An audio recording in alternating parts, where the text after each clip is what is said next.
Malam ini, kau akan ikut dalam perjalanan yang seharusnya tidak pernah ada.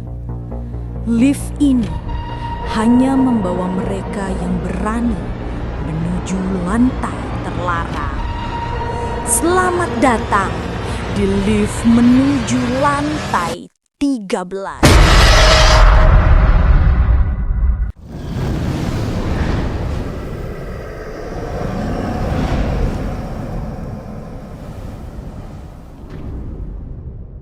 Malam itu jam sudah lewat 11. Dimas, mahasiswa yang baru pindah ke Jakarta, menyeret koper terakhirnya ke dalam lobi sebuah apartemen tua.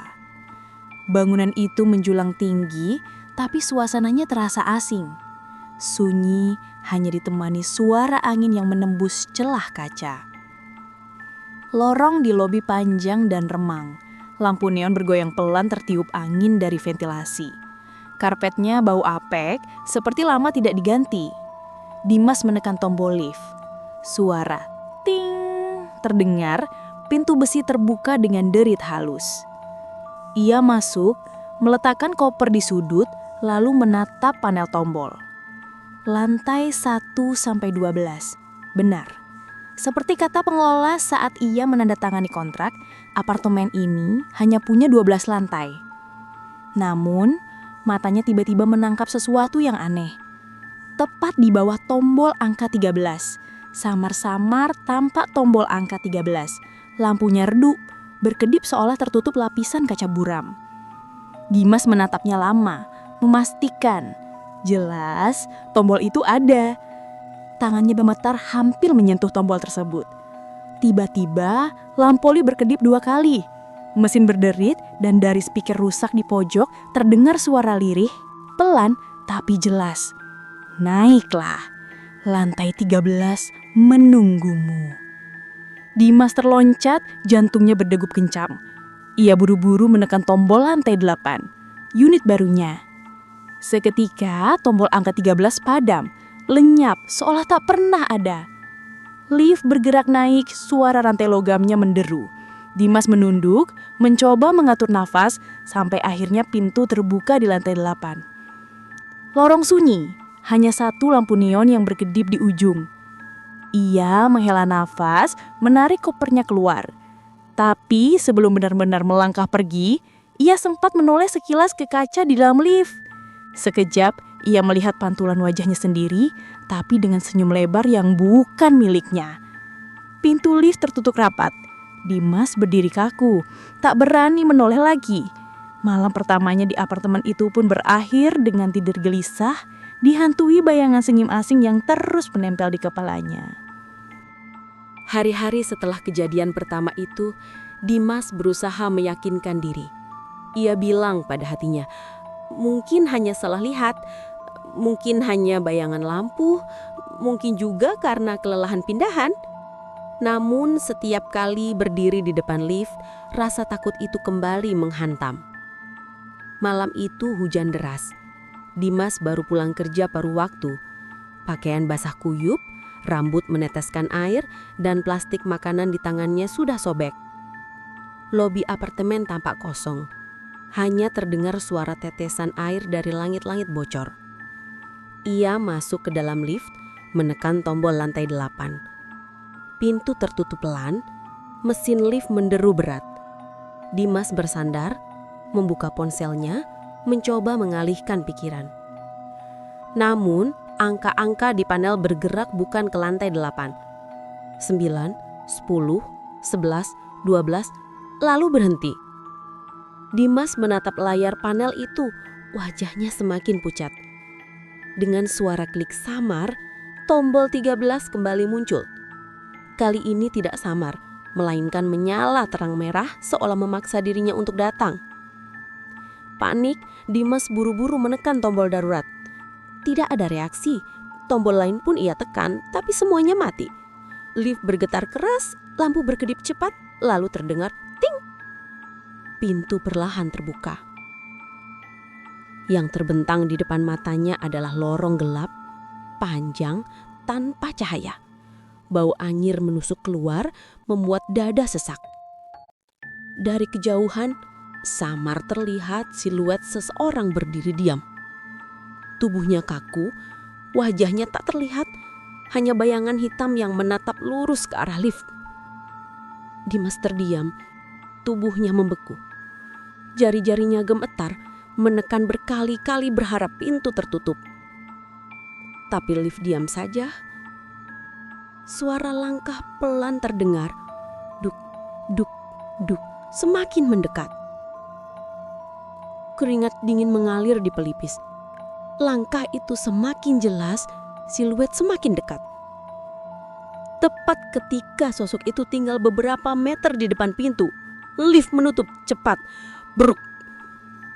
Lift meluncur turun dengan hentakan keras. Dimas terjatuh, terduduk di lantai dengan napas terengah-engah. Saat pintu terbuka di lantai 8, lorong tampak normal. Lampu terang, tidak ada bau apapun. Dimas mencoba berdiri, kakinya lemas. Ia tertawa gugup, meyakinkan diri bahwa mungkin ia hanya berhalusinasi. Namun ponselnya bergetar, sebuah notifikasi masuk. Dengan tangan gemetar, ia membuka layar, matanya melebar. Itu adalah foto dirinya di dalam lift, diambil dari lorong gelap lantai 13. Sejak malam itu, Dimas tidak pernah lagi naik lift sendirian. Ia memilih naik tangga, walau langkahnya semakin berat setiap hari. Tapi rasa penasaran dan ketakutan semakin bercampur menjadi satu. Ia selalu merasa ada sesuatu yang menunggu di lantai 13. Suatu malam, Rina, teman sekamarnya, memperhatikan Dimas tampak gelisah. "Kenapa kamu selalu pilih tangga? Itu kan melelahkan," katanya. Dimas menghela napas, menatap lift yang sunyi. "Aku tidak ingin melihatnya lagi," jawabnya pelan. Rina mensenyum samar lalu berkata, "Ayo kita buktikan malam ini, kita naik lift bareng." Dimas ragu, tapi akhirnya mengangguk. Mereka memasuki lift lampu redup berpendar seperti malam sebelumnya. Rina menekan tombol lantai 8. Lift bergerak, angka naik, 9, 10, 11, 12.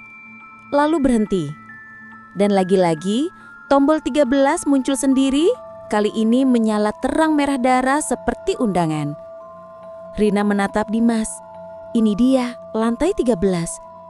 Pintu lift terbuka perlahan, menyingkap lorong yang lebih panjang dan lebih gelap daripada sebelumnya. Di dinding lorong itu tergantung pintu-pintu kamar yang bernomor acak. 7, 21, 4, bahkan 0.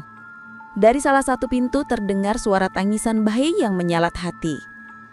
Rina melangkah maju menarik tangan Dimas, tapi ia tertahan. Sebuah bisikan lembut terdengar. "Jangan, tinggalkan aku." Lampu lift berkedip keras. Suara langkah kaki berderap datang dari lorong. Bayangan samar muncul di ujung lorong. Bukan satu, tapi banyak. Pintu lift menutup dengan paksa. Dimas dan Rina terjebak. Lift berguncang hebat. Mereka berpegangan erat, napas memburu. Lalu lift terdiam. Lampu mati total. Dalam kegelapan, suara Rina terdengar berbisik, "Kita tidak seharusnya datang ke sini." Dan pintu lift terbuka lagi. Terbuka perlahan.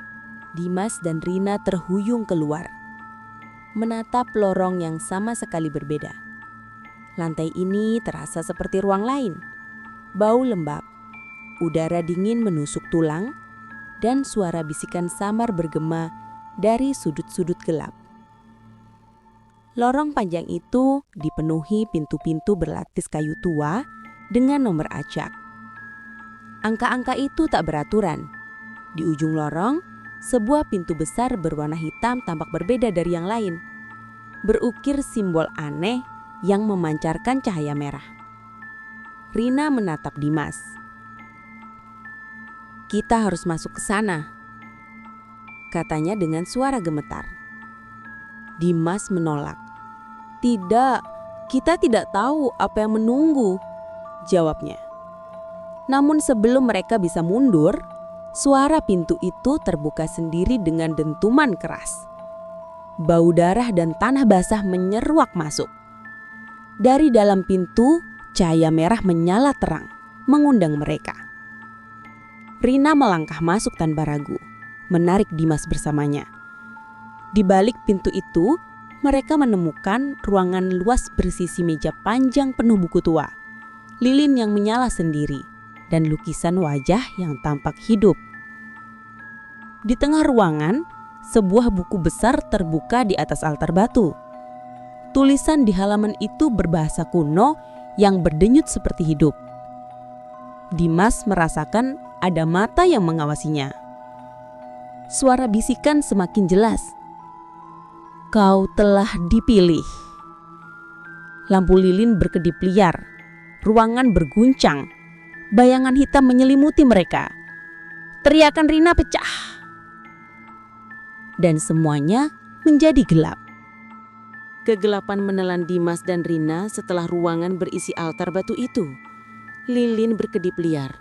Udara bergetar seperti ada kekuatan lain di dalamnya.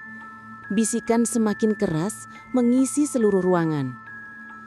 Dimas membuka mata perlahan. Ia berada di tengah lorong yang sama sekali asing. Lantai, dinding, dan langit-langit berlapis kabut hitam pekat. Rina sudah hilang, hanya suara nafasnya terdengar di kejauhan. Di depan, sebuah lift berdiri sendiri di tengah lorong. Pintu lift terbuka perlahan, menampakkan cahaya merah yang berdenyut seperti jantung. Sebuah suara bergema di lorong. Kembalilah, atau tetap di sini selamanya. Dengan langkah gemetar, Dimas memasuki lift itu. Ia menekan tombol angka 13 lagi tanpa tahu apa yang menantinya. Lift bergerak, tapi kali ini bukan naik atau turun, melainkan jatuh ke kegelapan tak berujung. Di dalam kegelapan itu, ia melihat potongan-potongan bayangan. Wajah Rina, wajahnya sendiri, dan wajah-wajah lain yang penuh penderitaan. Semua berteriak tanpa suara. Lift berhenti, pintu terbuka. Dimas menemukan dirinya di ruang putih bercahaya. Di tengah ruangan, sebuah cermin besar berdiri. Saat ia menatapnya, pantulannya bukan dirinya, melainkan sosok menyeramkan dengan senyum tak berujung berdiri di lantai 13. Cermin itu bergetar dan suara itu terdengar lagi. Sekarang kau adalah bagian dari lantai ini. Dimas menjerit, lalu semuanya menjadi sunyi. Dan lift menutup pintunya. Oke semuanya, itulah kisah lift menuju lantai 13. Kalau kalian suka dengan videonya, jangan lupa like dan komen ya.